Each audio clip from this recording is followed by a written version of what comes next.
Hello, my name is Peter Lynn Jacobsen. I live in upstate New York in a little village called Morris, New York. And I'm here today to show you that I've made an improvement on a tool that in the industry we call it a handheld power jigsaw, sometimes called a saber saw, bayonet saw.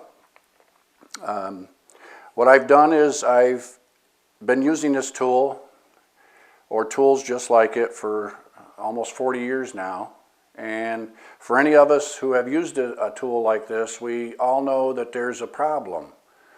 The problem being that when we start to cut, the blade creates a sawdust, and what happens with the sawdust is it piles up in front of the blade, which is where our line is. Therefore, what we all do is we cut a little and then we blow a little.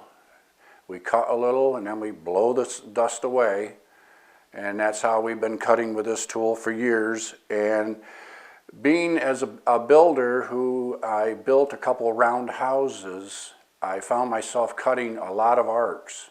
So I was using this tool more than what we normally would use this tool for. And I kept saying to myself, this is getting kind of old, huffing and puffing, and sometimes I would get a bit dizzy. And I thought about it for a long time and finally got thinking, what we need is something to remove that sawdust so we can go ahead and cut without having to huff and puff. So that's what I've done, is I have taken this tool and I've made an addition to it that I believe is the answer to all our problems. Okay, so this tool, as it came when I bought it, without my improvement,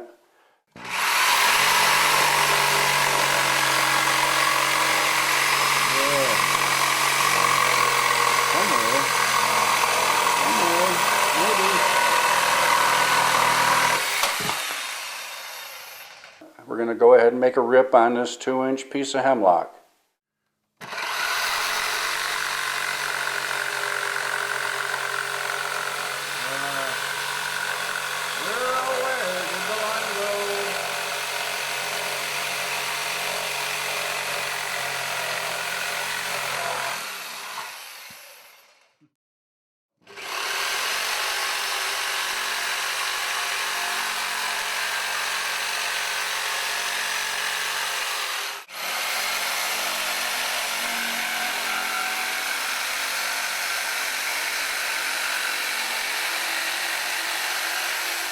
Now that we've seen what the tool does under normal operating conditions without my improvement, let's see what happens with Pete's improvement now on the tool. Okay, the first thing I'm going to cut here is a spruce 2x4. I made a line using a magic marker so you could get a real good view of the line, and that's the line I'm trying to follow. So here we go.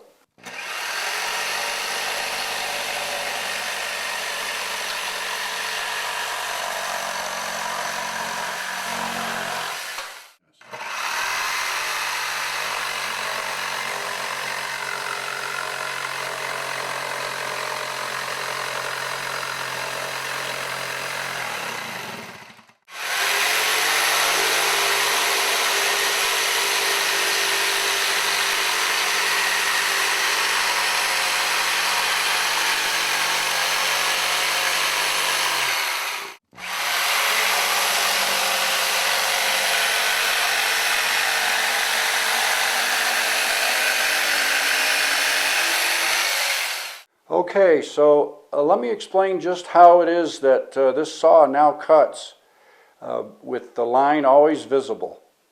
What I had thought about for a long time before I actually came up with this idea was, how do we get air to push those shavings away? And it occurred to me that there's an exhaust on the motor. There's an intake and exhaust, keeps the motor cool. So I said, okay, why don't we channel that exhaust from the tool and channel it so it comes in right behind the blade. Hopefully you can see the end of the tube right there. It's right behind the bearing on that blade. And so now whenever I hit the trigger, the exhaust channeled through to the back of the blade is what you see, blowing the shavings away and allowing us to be able to see the line continuously. It's great because you don't need the air until you get ready to cut. When you get ready to cut, you hit the trigger, you've got the air. When you let off the trigger because you're done cutting, you're done with the air. What I would do, should I develop my own tool, would be to take this, what you might call primitive way of channeling it to behind the blade, and I would make the mold of the case, the tool case itself, I would mold it to bring the air from the exhaust to behind the blade. And I would also raise this bearing up off the bed just a little bit. As you can see, the air really doesn't have a straight shot because the bearing is right there. Well, believe it or not, look how well it works with those circumstances. Think how much even greater, although it works great now, how much greater it would work if I did move that bearing just up off the bed slightly so the air could go between the bottom of the bearing and the bed. Not necessary, but it would be the way I would make my own tool.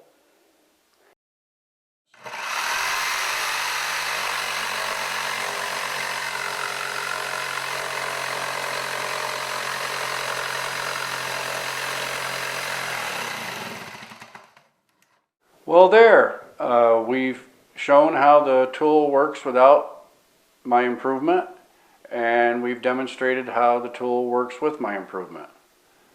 We thank you very much for watching the video, and my contact information is here. Should you have any questions and want to contact me, please do. Thank you very much.